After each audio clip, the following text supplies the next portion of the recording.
In the news this week, the government allocates extra resources to the war against illicit drugs. Plus, the budget reveals a record deficit as the state battles skyrocketing debt. And the world's biggest cargo plane arrives in Perth. This is the Evening News with Ivan Lung and Daniel Stanisgard.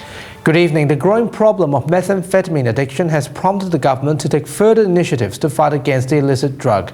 Most experts have welcomed the decision, but have reminded stakeholders that it's more than just about drug prevention. It's a major issue that is plaguing our community. Methamphetamine addiction has been a long problem, and state government has responded with a new $14.9 million initiative to tackle the issue. The Police Community Youth Centre CEO spoke highly of the new program. The money is going to be well spent, but I also believe too that we need to look at more the preventative side of it as well rather than the reactive side of it. So what I'm talking about that is in terms of getting out there into the schools, and I know that's been mentioned on quite a few occasions.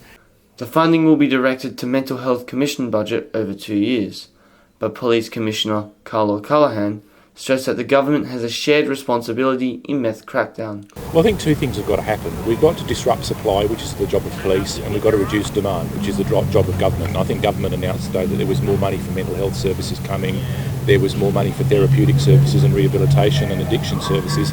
That's fantastic. Meanwhile, an expert from the National Drug Institute believes that the budget proposed by the government will suffice. You need good demand reduction strategies, good prevention, good school engagement.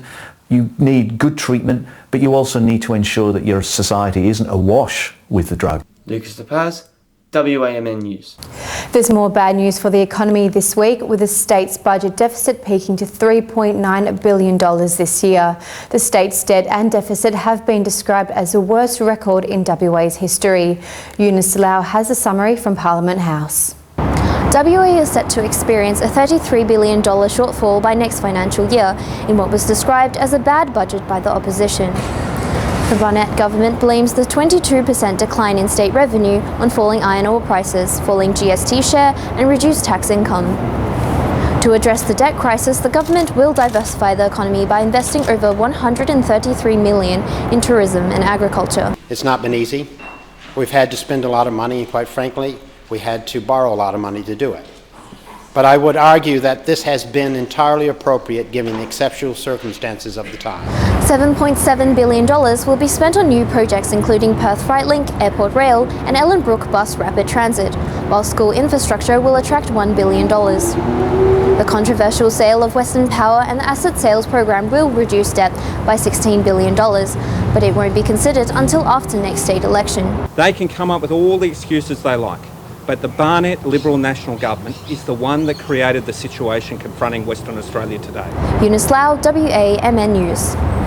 Police are looking for a 30-year-old man who has robbed a supermarket in Port Kennedy after selecting an amount of alcohol from the shelf and attempting to leave the store.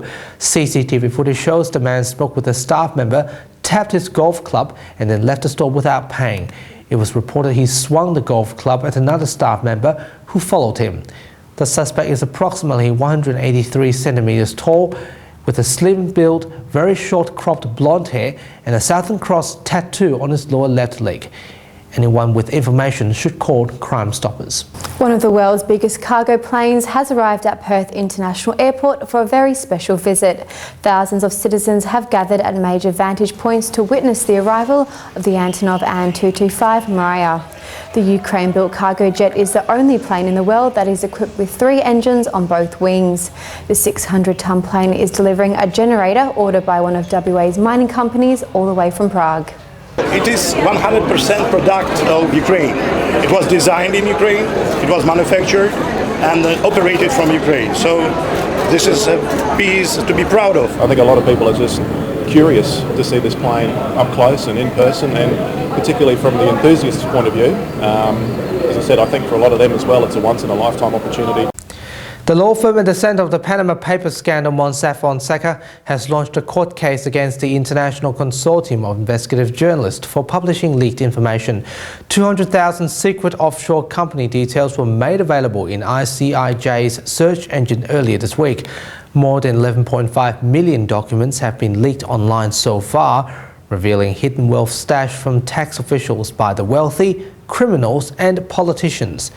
A few weeks ago, British Prime Minister David Cameron admitted that he sold his shares before the 2010 elections.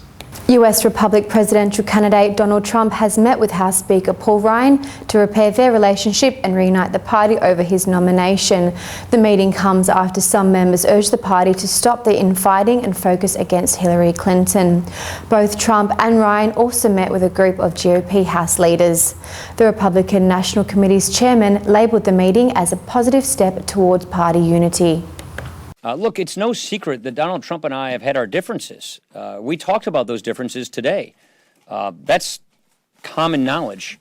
The question is, what is that we need to do to unify the Republican Party and all strains of conservative wings in the party?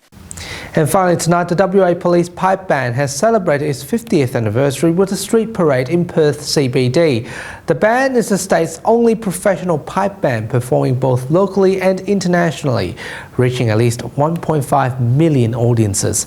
The award-winning team has been the heartbeat of WA's police force since 1966.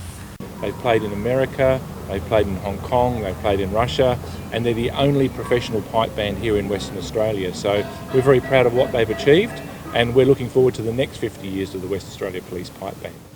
And those are the stories you need to know this week. We have the latest news on our website and Facebook. Here is Nelson Liu with Western Perspective. From both of us, good night. Good night. Hello and welcome to Western Perspective. I'm Nelson Liu. Thanks for joining us.